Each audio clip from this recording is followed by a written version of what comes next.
Hello. हाँ दोस्तों, नमस्ते। आपका अपने इस यूट्यूब चैनल पर एक बार पुनः स्वागत है।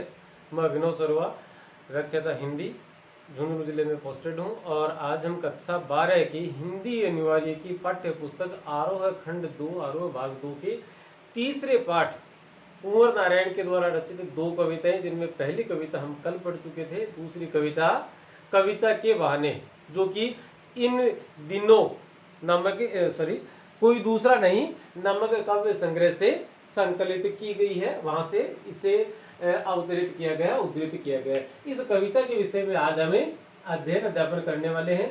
और इस कविता को आप देख सकते हैं, आपके सामने बोर्ड पर लिखा है। आधुनिक युग की कविता है। इस युग के जो सीधे सीधे शब्द हैं, उन शब्दों का सीधा अर्थ ग्रहण न करके कई बार कवि अपनी बात व्यंग्यार्थ में भी कहता है, सीधा अभिधार्थ नहीं निकाला जा सकता। देखें इस कविता की भाषा बात क्या है वो देखेंगे। इस कविता की यदि मूल संदेश की आप बात करें तो इसमें यह है कि जैसे आप हो, मैं हूं, या हमारे परिचित या अपरिचित कोई भी हो, कई बार क्या होता है कि वो एक समूह में बैठे होते हैं, खड़े होते हैं या बात कर रहे होते हैं। वहां अपने आप को बहुत ज्यादा बड़ा विद्वान साबित करने के लिए, अपने आप को पंडित, मतलब किसी विषय विशेष में एक अद्भुत नॉलेज रखने वाला व्यक्ति साबित करने के चक्कर में वे कई बार ऐसे शब्दों का इस्तेमाल करते हैं जिन शब्दों का अर्थ सामने जो सुन रहे होते हैं वो लोग नहीं जानते। अब जब वो लोग नहीं जानते, जैसे मैं ऐसे शब्दों का इस्तेमाल करूं जो पर्यायवाची की दृष्टि से तो अर्थ वही देते हैं, लेकिन सुनने वाले लोग उन शब्दों का अर्थ नहीं जानते, तो क्या होगा? अर्थ का अनर्थ होगा। या वो लोग जो मुझे सुन रहे हैं या मैं जिन्हें संबोधित कर रहा हूं, वो लोग मेरी बात को तवज्जो नहीं देंगे। और तवज्जो नहीं देंगे तो क्या होगा? अंत में जो मैं कहना चाहता था, जो मेरी बात का संदेश था, जो उसका सार था, वो सार वहां तक पहुंच नहीं पाएगा। तो कवि यही संदेश इस कविता के माध्यम से देना चाहते हैं कि आप भाषा का इस्तेमाल उसी प्रकार से करें कि श्रोता या पाठक के मन में आसानी से उसका अर्थ बैठ जाए।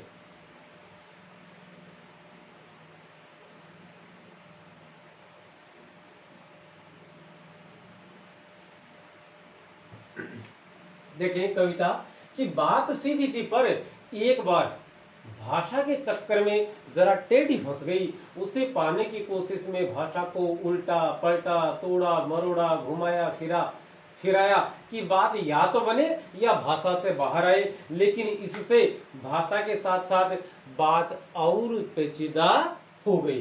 पेचीदा का अर्थ है जटिल, कठिन।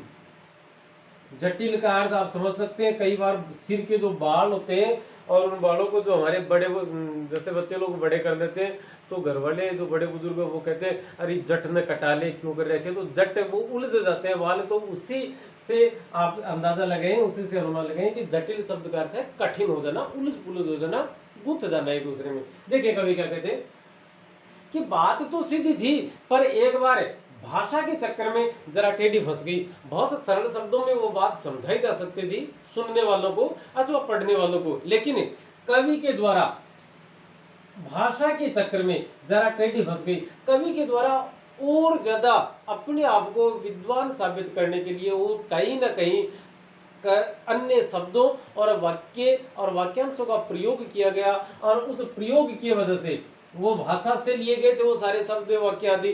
तो भाषा के चक्कर में कि मैं अपनी भाषा को और ज्यादा परिमार्जित कर सकूं और ज्यादा अच्छा बना सकूं, इस चक्कर में वो कहीं जरा थोड़ी सी टेढ़ी फंस गई। टेढ़ी फंसने का मतलब होता है इस प्रकार से फंसना कि उसमें से निकलना मुश्किल हो जाए।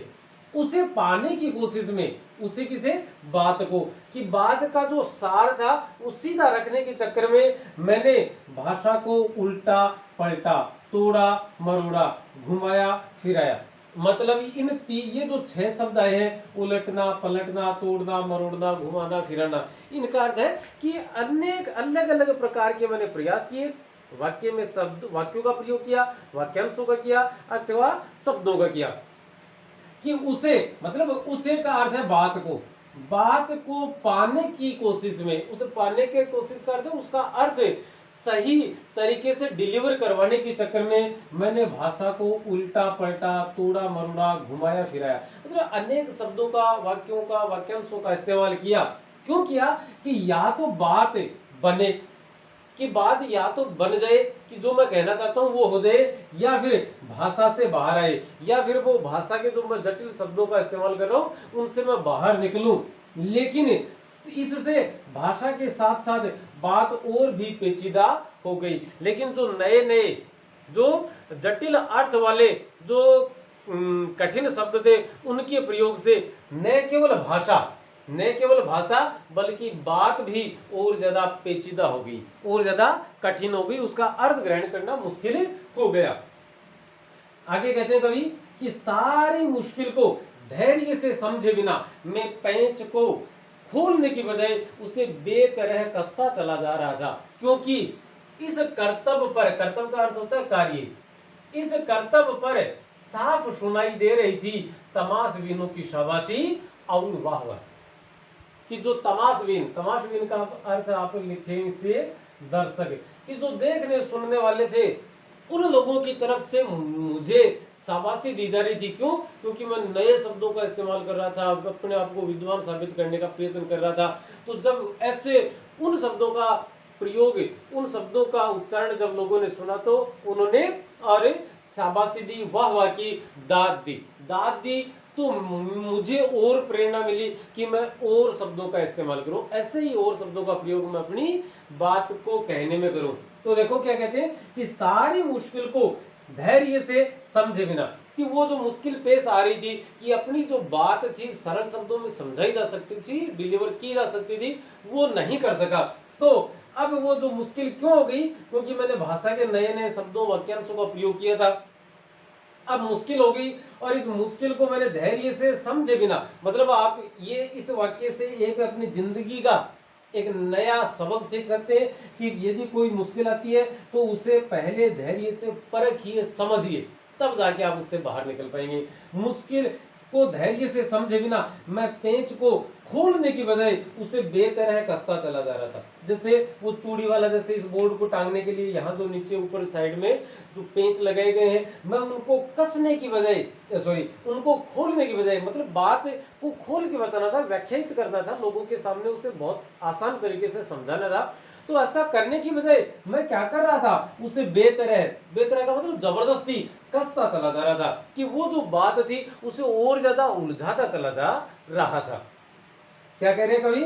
कि मैं पेंच को खोलने की बजाय, कि जो बात थी, ये पेंच का मतलब आप यहां लेंगे किससे? बात से, कि वो बात रूपी जो पेंच थी, मैं उसे, तो मुझे काम तो सौंपा गया था उसे खोलने का, लेकिन मैं उसे खोलने की बजाय बेतरह, जबरदस्ती, जबरन उसे और कसता चला जा रहा था। कसने का अर्थ उसे और ज्यादा कठिन बनाता जा रहा था। क्योंकि इस कर्तव्य पर मुझे साफ सुनाई दे रही थी तमाशबीनों की शाबाशी और वाह वाह। क्योंकि मेरे द्वारा जब उस बात को और ज्यादा नए नए शब्दों का प्रयोग करके थोड़ा भारी भरकम बनाने का प्रयास किया जा रहा था, तो उस प्रयास पर मुझे साफ साफ सुनाई दे रही थी दर्शकों की, पाठकों की, सुनने वालों की, पढ़ने वालों की शाबाशी और वाह वाह। मैं कविता पढ़ रहा था और वहां मैं अपनी बात कर रहा था, तो वहां जो मुझे सुन रहे थे वो कह रहे थे, वाह यार कितना अच्छा। तो उस वाह वाही के चक्कर में, वो शाबाशी लूटने के चक्कर में, और मैंने बात को सरल बनाने की बजाय जटिल बना दिया। तो सरल बनाने का मतलब है बात को खोलना, और जटिल बनाने का मतलब है बात को और ज्यादा कसना। और पेंच शब्द कवि ने किसके अर्थ में प्रयुक्त किया? एक नया प्रतीक है। नया प्रतीक मतलब पेंच लगा है, अब आप इसको रिवर्स घुमाएंगे एंटी क्लॉक या घड़ी के विपरीत दिशा में, तब ये खुलेगा, और घड़ी की दिशा में घुमाएंगे तो ये बंद होगा। अब आपको घुमाना तो था घड़ी से विपरीत, लेकिन आप घड़ी के कांटों की दिशा में उसे घुमा रहे, तो बात कसती चली जाएगी और ज्यादा जटिल होती चली जाएगी। आखिरकार वही हुआ जिसका मुझे डर था। जोर जबरदस्ती से बात की चूड़ी मर गई, बात की चूड़ी मर गई। इस चूड़ी का अर्थ यहाँ पर है उसका सार या उसका अर्थ। जब मैंने जोर जबरदस्ती से बात की चूड़ी मर गई और वह भाषा में बेकार घूमने लगी। कि मैंने जब आखिरकार कि अंततः वही हुआ जिसका मुझे डर था, कि मुझे आशंका थी कि कहीं ऐसा न हो कि मेरी बात का कोई अर्थ ही न निकले, वो अर्थहीन बात हो जाए। जोर जबरदस्ती से, जबरदस्ती में भी यहाँ नुक्ता लगेगा, जोर जबरदस्ती से कि उस जबरदस्ती जब मेरे द्वारा जब की गई, जबरन शब्द उछड़े गए तो उससे बात की चूड़ी मर गई। बात का जो प्रभाव था, आप मतलब ये दो शब्द उधर लिखे, सार, अर्थ या उसका प्रभाव, उस बात का जो निचोड़ था, जो रस था, जो प्रभाव था, वो प्रभाव खत्म हो गया। क्यों? क्योंकि शब्दों का इस्तेमाल सही ढंग से नहीं हुआ, कि बात की चूड़ी मर गई और वह भाषा में बेकार घूमने लगी। और जब उसका प्रभाव खत्म हो गया तो आप देखें समाज में, जैसे मान लो कोई आदमी है और उस आदमी का प्रभाव जब खत्म हो जाता है तो उसके होने और न होने से कोई ज्यादा फर्क नहीं पड़ता, बस एक सिर की गणना कम या ज्यादा हो सकती है। तो उसी प्रकार से मैंने जो बात थी मेरी, उस बात को मैंने बहुत ज्यादा बोझिल बना दिया और आम पाठक, आम दर्शक, आम श्रोता और जो सामान्य बुद्धि के लोग थे उन लोगों तक मेरी बात का प्रभाव पहुंच नहीं पाया और इससे उस बात का प्रभाव मर गया और वह बात जो थी वह भाषा में बेकार घूमने लगी, मतलब एक भाषा का हिस्सा रह गई। और भाषा आप समझते हैं एक ऐसा है, समुद्र के समान है। हार कर मैंने उसे कील की तरह उसी जगह ठोक दिया, ऊपर से ठीक ठाक पर अंदर से न तो उसमें कसाव था न ताकत। बात ने जो एक शरारती बच्चे की तरह मुझसे खेल रही थी, मुझे पसीना पोंछते देख कर पूछा, क्या तुमने भाषा को सहूलियत से बरतना कभी नहीं सीखा? भाषा को, अब देखो कवि क्या कहते हैं कि हार कर, कि अब जब सारे रास्ते बंद हो गए, वो मैं बात कह नहीं पाया, तो थक हार कर मैंने उस बात को कील की तरह से उसी जगह ठोक दिया। बात यहाँ किसकी कर रहे थे? पेंच की कर रहे थे। अब पेंच में क्या होता है, चूड़ियां होती है और उसे पेचकस के सहारे घुमा घुमा कर पूरा एकदम कसा जाता है, और कील होती है सीधी लगाई पकड़ी और हथौड़ी से उसे ठोक दिया जाता है। तो जो ठोकी हुई बात है उसमें वो कसावट नहीं रहती। क्यों नहीं रहती? क्योंकि वो जबरन घुसती है वहां, और जबरन यदि कोई चीज घुसती है आपके साथ, यदि कोई जबरदस्ती करेगा तो आप उसकी बात कितनी मानेंगे? तो जबरदस्ती की गई तो मैंने उसे क्या किया, कील की तरह से उसी जगह ठोक दिया, बैठा दिया कि देख यार जो भी होगा देखा जाएगा, बात ये है। उसी जगह मैंने उसे ठोक दिया। अब ठोकने से क्या हुआ, उसकी जो ऊपर की टोपी थी वो तो ठीक ठाक है, ऊपर से ठीक ठाक थी, पर अंदर से न तो उसमें कसाव था और न ताकत। किसी चीज को रोक कर रखने का जो कसाव, दीवार के साथ उस कील का जो संबंध, एक जैसे मानवीय रिश्तों की बात भी हम करें तो मानवीय रिश्तों में, और जब हम आराम से उस रिश्ते के साथ फिट बैठते हैं तब तो ठीक है, और हम उस रिश्ते के साथ यदि जबरदस्ती करेंगे तो उसके साथ वो कसाव, वो ताकत, वो रस, वो आत्मीयता नहीं रह पाएगी। तो ऊपर से तो वो ठीक ठाक दिख रहा था, लेकिन अंदर से क्या था, उसमें न तो कसाव था और न ही ताकत थी। जैसे मैं अपनी बात कहना चाह रहा था लेकिन बात बनी नहीं, तो मैंने जबरदस्ती की, नए नए शब्दों का प्रयोग करते हुए कहा कि भाई हाँ ऐसा है, और वो बात भले मैंने कह दी लेकिन जितने लोगों तक और जिन लोगों तक जो पात्र थे, उन पात्र लोगों तक मेरी बात पहुंचनी चाहिए थी वह नहीं पहुंच पाई। तब क्या हुआ, बात ने जो एक शरारती बच्चे की तरह, शरारती का मतलब होता है चंचल, बात को किसकी संज्ञा दी गई है, एक चंचल बच्चे की तरह से, कि जैसे बच्चा चंचल होता है, बच्चा खेलने का शौकीन होता है, उसी प्रकार से जो बात थी वह भी चंचल थी। और उस चंचल बात ने बात ने एक चंचल बच्चे की तरह से, जैसे बच्चे सवाल पूछते हैं, पापा ये टायर घूमता क्यों है, ये हवा चलती क्यों है, ये मिर्च तीखी क्यों है, ये चीनी मीठी क्यों है, ये नमक कड़वा क्यों है, नमकीन क्यों है, इस प्रकार से। तो वो जो बात थी वो एक शरारती, एक चंचल बच्चे की तरह मुझसे खेल रही थी। उसने मुझे पसीना पोंछते हुए देख कर पूछा, पसीना पोंछते देख कर पूछा कि जब मैं पसीना पोंछ रहा था, और पसीना कब पोंछा जाता है, जब थकान होती है। मतलब हम अपनी बात कहते कहते थक गए लेकिन उसका कोई अर्थ नहीं निकल पा रहा था। तो जब निराशा के भाव उस बात ने मेरे चेहरे पर देखे तो उसने मुझसे पूछा, क्या तुमने भाषा को सहूलियत से बरतना कभी नहीं सीखा? कि उसने कहा क्या तुमने भाषा को ये जो भाषा के जो शब्द हैं, जो अथाह सागर है, उस सागर में से तुमने वो शब्द क्यों उठाए जो सही नहीं थे? तुमने अपनी सहूलियत, सहूलियत का अर्थ है सुविधा, सुविधा के हिसाब से तुमने और भाषा को बरतना कभी नहीं सीखा क्या? क्यों नहीं सीखा? तुम्हें यह सीखना चाहिए था। हम घर परिवार रिश्तेदारी में बात करें तो हमारे जो आपसी संबंध, हमारे जो मानव के जो संबंध हैं, रिश्ते हैं, उन संबंधों के साथ भी ऐसा ही है। उन संबंधों में, उन रिश्तों में यदि बनावटीपन नहीं है, तब उन रिश्तों में क्या होता है? उनमें कसाव भी होता है, उनमें ताकत भी होती है, उनमें आत्मीयता भी होती है। लेकिन यदि हम उसे अपनी सुविधा के हिसाब से नहीं बरतेंगे, जो रिश्ता है उस रिश्ते के हिसाब से उसे नहीं बरतेंगे, तो उसमें न तो कसावट रहेगी, न वो ताकत रहेगी, और न ही आत्मीयता रहेगी, और न वो रस ही रहेगा जो कि उस रिश्ते के दरमियान ही होना चाहिए। तो इस प्रकार से कवि कहते हैं कि भाषा जो कि एक चंचल बच्चे की तरह थी, वो मुझसे खेल रही थी। उसने बात ने मुझसे पूछा, क्या तुमने कभी भाषा को ढंग से इस्तेमाल करना नहीं सीखा? सहूलियत का मतलब सुविधा या ढंग से, क्या तुमने कभी ढंग से इस्तेमाल करना नहीं सीखा? अर्थात ये कविता जो है, वो बात जो है, वो एक बच्चे की तरह से और कवि के समक्ष एक प्रश्न छोड़ देती है कि क्या आप भविष्य में भी ऐसा ही करते रहने वाले हैं? आपको कम से कम अब तो, और वो जो आप अपने मन मुताबिक काम न करें, बल्कि जहां जैसा समुचित है, जैसा उचित है, उसी के अनुसार, मांग के अनुसार आप आपूर्ति करें। जैसे शब्दों की मांग है, आप वैसे ही शब्दों का इस्तेमाल करके अपनी बात कहें तो बेहतर रहेगा। अब देखिएगा, एक चीज थी, देखिए ये यहां से लेकर और यहां तक एक अंतरा था, एक पद है। सारी मुश्किल को धैर्य से समझे बिना मैं पेंच को खोलने की बजाय उसे बेतरह कसता चला जा रहा था, क्योंकि इस कर्तव्य पर मुझे साफ सुनाई दे रही थी तमाश बिनों की शाबाशी और वाह वाह। आपने ध्यान दिया होगा कि ये जो क्योंकि शब्द है, ये इस प्रकार से लिखा जाता है हमेशा, लेकिन कवि ने किस कैसे इस्तेमाल किया, इसे कैसे प्रयुक्त किया है?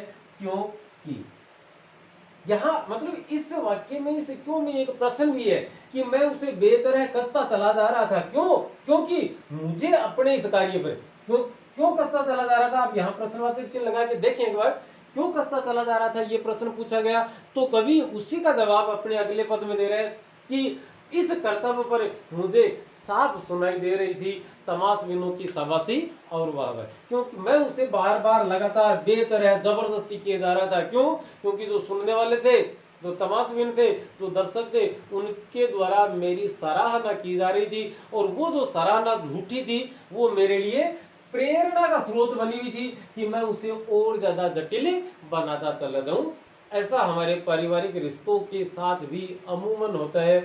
कई बार नीचे नीचे लगाओ नड़ब होते हैं, और उसकी वजह से कई बार सारी कसावट, सारी ताकत, सारी आत्मीयता खत्म हो जाती है। तो इस प्रकार से ये आज की कक्षा थी। इस कक्षा की जो व्याख्या का वीडियो है, रजिस्टर है, उसकी फोटो आपको इसी वीडियो के अंत में मिलेगी। आप उसे देखें, पॉज करें, और अपनी जो आपकी कॉपी है होमवर्क वाली, उस कॉपी में इसे उतार लें, अपने शिक्षक महोदय या बहन जी से चेक करवाएं। और आपके लिए शुभकामनाएं कि जल्दी से जल्दी विद्यालय खुले, ताकि हम भी खुश हों, और आप भी स्कूल आए, कुछ नया सीखें, और हम कुछ नया करने का प्रयास करें। यहाँ ऑनलाइन पढ़ाते पढ़ाते सही बात यह है कि ऑप्शन हो सकता है, लेकिन वो मज़ा नहीं आ रहा जो हमें क्लास रूम टीचिंग में आता है। तो दोस्तों, आज के लिए फिलहाल इतना ही। अनुमति देवें। नमस्ते, शुक्रिया, धन्यवाद।